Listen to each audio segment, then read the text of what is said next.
What's up? It's Smash Pass MMA here to break down and discuss UFC Fight Night Adesanya versus Pyfer. Starting with the prelim opener, we have Alexia Dainara versus Bruna Brazil. Now, Alexia Dainara is 13-1. Her one loss is to Bruna Brazil on the regional scene. Bruna Brazil is 11-6. Coming into this fight, Alexia Dainara definitely has the momentum. Bruna Brazil, you could argue, kind of has the experience. She's been in the UFC a little bit longer. But it's mixed results. Alexia Dainara is coming in as the champion of her last promotion, and she won her Dana White Contender Series fight and her first fight in the UFC. So I think with the momentum behind her, Bruna Brazil is coming off like a win and a loss, her whole UFC career. So I'm gonna go Alexia Dainara, but I don't know, could probably go either way. Next up, we got Ricky Simón versus Adrian Yanez. This is going to be a pretty good fight, pretty close fight, I think, overall. Ricky Simón has lost more, but he has a pretty good set of names that he's lost to. Adrian Yanez also only really loses to pretty decent names, but maybe not quite as much experience, maybe not quite as much testing at the highest level. So I'm gonna lean Ricky Simón, but I could see it going either way. It'll be a fun fight regardless. Next up, we got Navajo Sterling versus Bruno Lopez. I'm gonna go Navajo Sterling, undefeated prospect coming out of the CKB, City Kickboxing, and Bruno Lopez hasn't really ever looked that impressive in his fights. I think they're trying to slow roll Navajo Sterling so he doesn't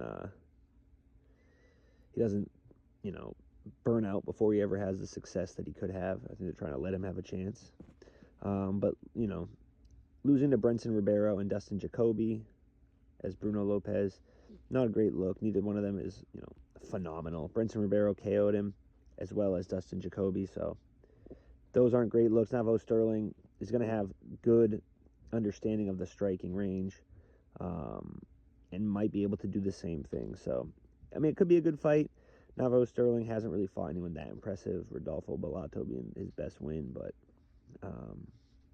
I'd say that's kind of on the same level as Bruno Lopez's losses. So I'm going to go Navajo Sterling by unanimous decision.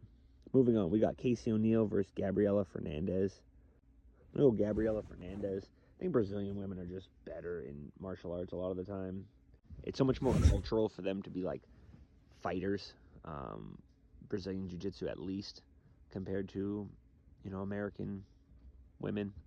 So I think that gives her a good leg up. Coming off pretty good wins, Kong Wang, Carly Judice, Julia Stoliarenko, but lost to Jasmine Jasudavicius and Teresa Bleda before that. Not the best. Casey O'Neill, on the other hand, Adriana Lipski de Silva, Jennifer Maia, 2 recent losses, and then she has 1 win over Luana Santos since then. So, yeah, I'm going to go Gabriela Fernandez. I'm going to actually say round 3 sub. Next up, we got Marcin Tybura versus Tyrell Fortune. Marcin Tybura has a lot more experience. Tyrell Fortune has more momentum. Marcin Tybura could use his grappling to some effect here. He has multiple rear naked choke finishes. He also has a triangle armbar finish and a north-south choke finish. So he's probably the better finisher on the ground. Tyrell Fortune definitely has the knockout power, and Marcin Tybura just coming off a knockout loss. So I am going to go Tyrell Fortune, but I would not be surprised if Marcin Tybura managed to pull it off, especially using his grappling. Next up, we got Chase Hooper versus Lance Gibson Jr. Chase Hooper making some improvements in his stand-up, definitely getting better. He's just not there yet. Lance Gibson Jr. is coming off his UFC debut against Bobby Green. So if you're coming in and your first fight is against Bobby Green, Chase Hooper is really not going to intimidate you in any way. You know what I mean?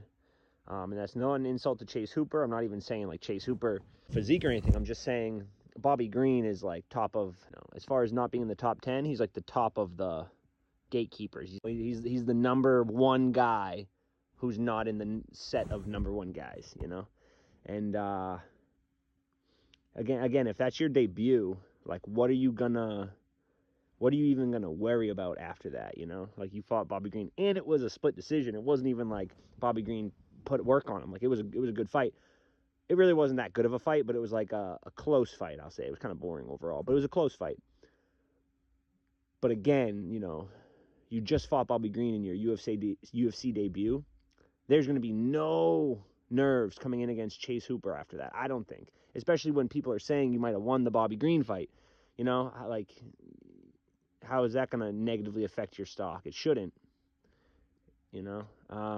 But with that being said, Chase Hooper, coming off a TKO loss, he beat Jim Miller, he beat Clay Guida, Vyacheslav Borshev, Jordan Levitt, Nick Fiore before that. Then he lost to Steve Garcia, which in hindsight, it's looking better and better, right? Steve Garcia just beat Calvin Kattar and David Onama. Not bad. Beat Melchizedek Costa. Not bad, right? So, not the worst loss, honestly. And then before that, beat Felipe Colares, then lost to Steven Peterson. Not to be confused with no-nonsense Keith Peterson. But yeah, anyways. So Chase Hooper's getting better. His stand-up's getting better. But the finishers, the guys with knockout power, are definitely always a little bit of a challenge for him. And if he can't get the fight to the ground, it's a little bit of a challenge for him. And I don't see him taking down Lance Gibson Jr. Maybe he can. I mean, I could see him jumping on his back in a scramble or something. I just can't really see him just going in and taking him down. But again, maybe he can, you know. I mean, but Lance Gibson Jr. does have 2 rear naked choke submissions and a triangle. So he's probably no slouch on the ground either. It's not like he doesn't know any jiu-jitsu or anything like that. So I would say it should definitely be Lance Gibson Jr. Similar to the Marcin Tybura fight, Chase Hooper could pull it off with his grappling, you know. But on the feet, Chase Hooper is going to look very outclassed. If you can hang on the feet with Bobby Green, you can fucking beat the shit out of Chase Hooper on the feet. And to show that, Jim Miller versus Bobby Green. Jim Miller, like, kind of rocked Bobby Green maybe a little bit in the first round, and then decided to stand with him, and Bobby Green just beat the fuck out of Jim Miller. So Jim Miller should have been able to win that fight if he mixed it up a little bit more. I think he had a really good shot, but it was a good fight regardless. But yeah, I would say, you know, Chase Hooper's coming off a loss, TKO, and then before that he beat Jim Miller. And Lance Gibson's coming off a split decision loss to Bobby Green, who beat the fuck out of Jim Miller. So on the feet, I think that Hooper's going to get his shit rocked by Lance Gibson Jr. So he better chase that takedown. Next up, we got the main event of the prelims, Ignacio Bahamondes versus Tofik Musayev. Tofik Musayev coming off a Kimura loss to Mai Taibek Oroblai. Before that, he had 2 wins in Ryzen and then a loss in Bellator. So this will be his second fight in the UFC. Ignacio Bahamondes has already been tested in the UFC plenty of times, coming off a loss to Rafael Fiziev, a decision, 3-round decision. Before that, submitted Jalen Turner, TKO'd Manuel Torres, head kick KO Christos Giagos. He did lose to Ludovic Klein by decision, but before that, he had 3 other wins in the UFC, Roosevelt Roberts, Zhu Rong, Trey Ogden, lost to John McDessie, and before that was his Dana White Contender Series fight to Edson Gomez. John McDessie split decision loss, Ludovic Klein decision loss, Rafael Fiziev decision loss. Hard to finish. Those are all, I mean, John McDessie's not even that bad of a name. Ludovic Klein's not that bad of a name. And Rafael Fiziev's definitely a good name. Tofik Musayev hasn't even, I mean, Mai Taibek Oroblai is better than some of those losses Bahamondes has had, but a decision loss is better than a submission loss. So, I don't know. I think there's really no reason you would think Tofik in this one, unless you just think, you know, he has just that power that he's just going to end the fight like that. But I don't know if Rafael Fiziev can't, you know, finish you or even set up anything too cleanly, or he can lean back off a head kick and come back with a head kick counter, I don't think Tofik Musayev is really going to surprise you with much. So I'm going to go Ignacio Bahamondes for that one. A little bit long-winded. Moving on, we got the opener of the main card, which is Terrence McKinney versus Kyle Nelson. Terrence McKinney is a tough one because he's very much a winner and a loser and very much a finish or get finished type of fighter, you know? Terrence McKinney isn't often having like a long technical war that goes to the decision, you know? He got choked, Anaconda choked by Chris Duncan. Vyacheslav Borshev, he beat by guillotine. Damir Hadzovic, he beat by TKO. Esteban Rivovic, he lost by head kick. Brendan Morade, he beat by TKO. Mike Breeden, he beat by TKO. Lost to Nazim Sadikov by rear naked. Lost to Ishmael Bonfim by flying knee. Beat Eric Gonzalez, rear naked choke. Lost to Drew Dober by knee. Beat Fares Siam. Beat Matt Favola. And that was his debut. So he's coming off 2-2 in his last 4. 4-4 in his last 8. 4-2 in his last 6, you know. Meanwhile, Kyle Nelson hasn't been tested as much. Beat Matt Favola, decision. Lost to Steve Garcia, TKO. Beat Bill Algeo, TKO. Beat Fernando Padilla, decision, sorry. Beat Blake Builder, decision. Draw with Duho Choi. Lost to Jai Herbert. Lost to Billy Quarantillo. Win against Marco Polo Reyes. Loss against Matt Stales. Loss against Diego Ferreira. And that was his debut. Terrence McKinney has fought better competition overall. He does tend to lose to him, though. Terrence McKinney loses when the other guy is like a similar to Terrence McKinney, you know, gets some finishes, explosive, athletic, and Terrence kind of meets him in the middle and loses that explosive competition, you know? So, like, he's looking good, gets flying knee. Looking good, gets hate. Or it looks okay, you know? Never looks like awful, but then he'll get, like, completely flatlined out of nowhere, right? Kyle Nelson, on the other hand, he's just losing.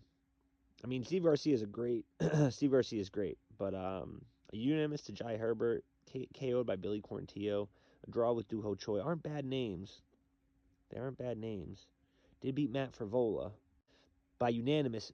Terrence McKinney KO'd him in 2021. Terrence KO'd Matt Favola in 2021. Meanwhile, Kyle Nelson beat him by unanimous decision in 2025. So I'm going to go with Terrence McKinney. I think he's going to get it done. He could get knocked the fuck out, but I also don't really see Kyle Nelson as being a big knockout artist, a big finisher, you know? He's more of like a TKO guy or, you know, unanimous decision kind of guy. So I'm going to go with Terrence McKinney.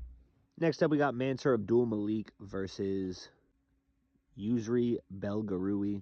Abdul Malik coming off a submission win against Antonio Tricoli, a draw with Cody Brundage, a win against Nick Klein, a win against Dusko Todorovic, and then before that, beat Wesley Schultz on Dana White's Contender Series. Meanwhile, Yusri Belgarui, kind of similar, coming off a TKO win over Azmat Bakayev, TKO win over Taiga Iwasaki, which was his Dana White Contender Series fight.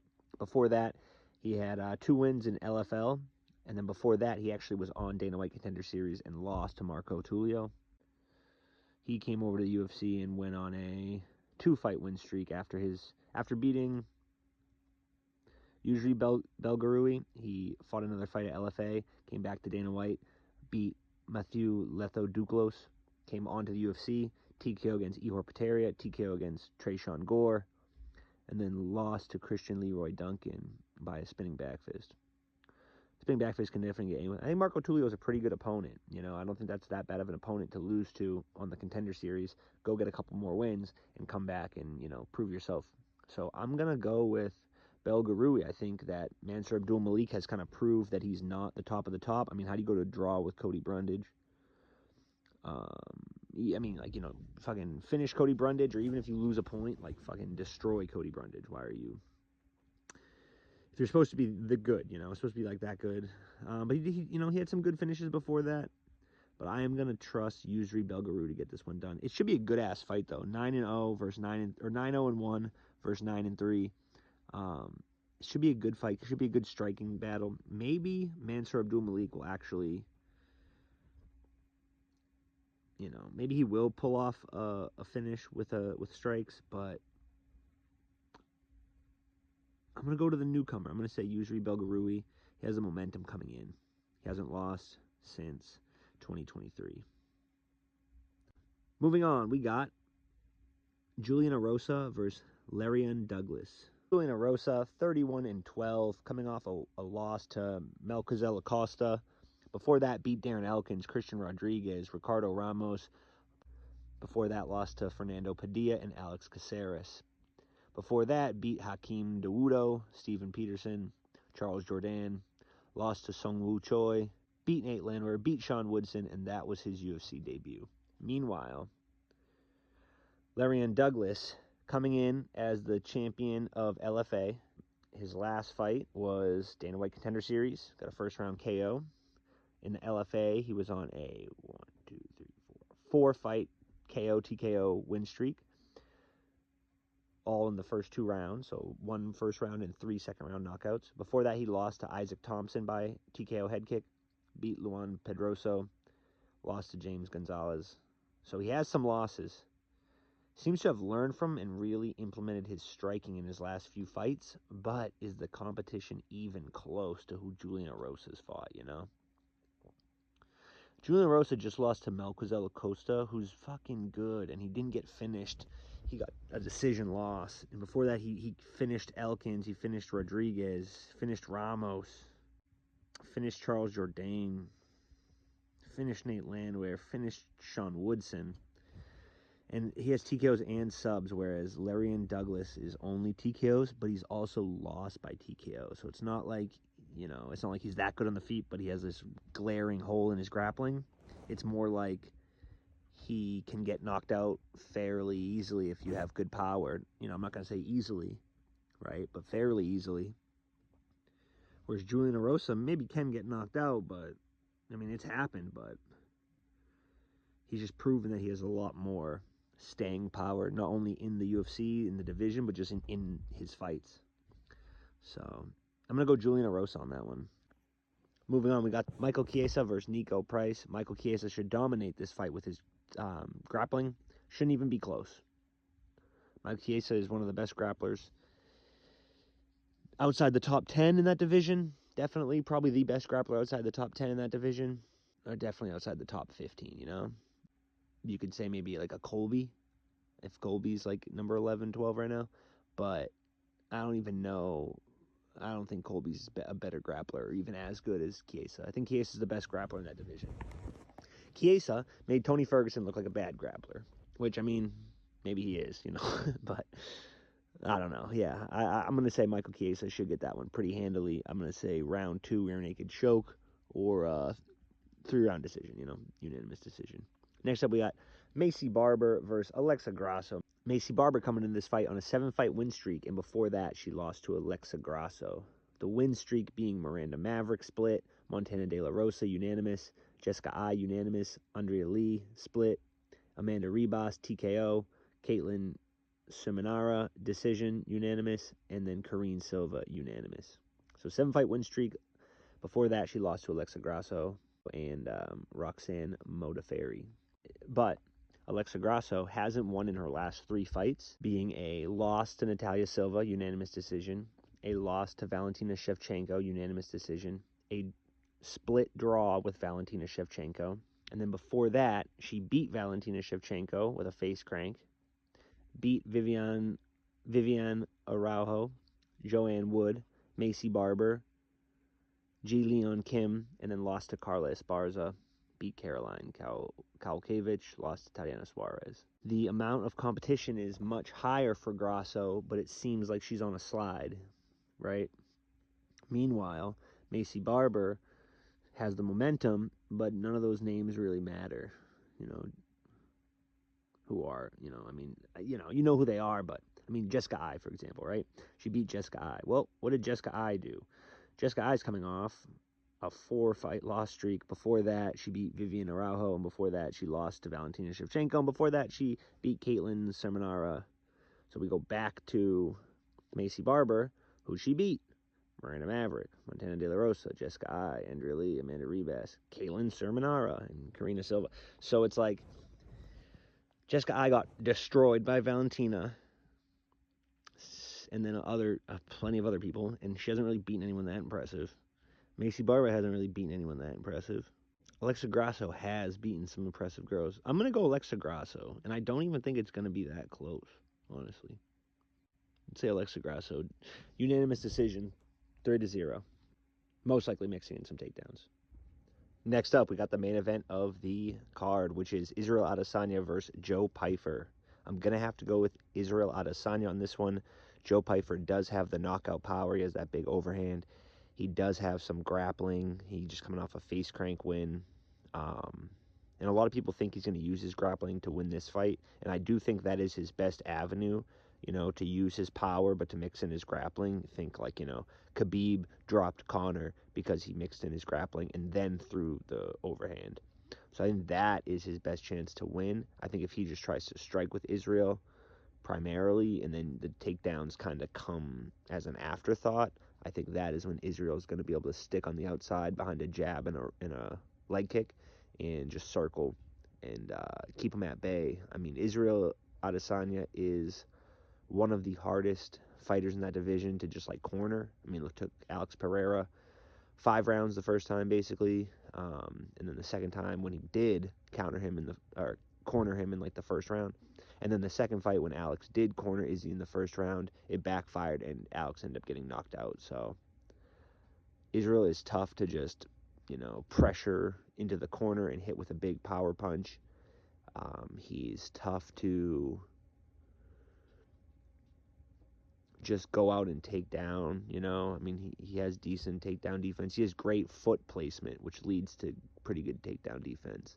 And you got to get by his long limbs on the way in. So I do think if Joe Pyfer comes out with a grappling-heavy game plan and uses the right hand within that game plan, I think that's when he's going to have the most success.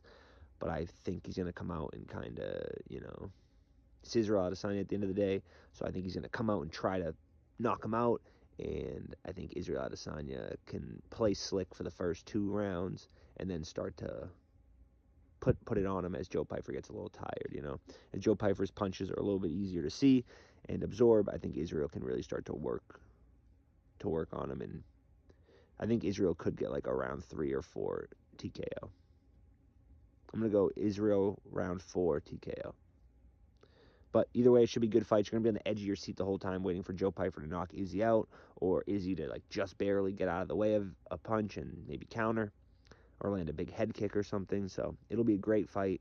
I'm looking forward to it. I hope y'all enjoy it. Peace.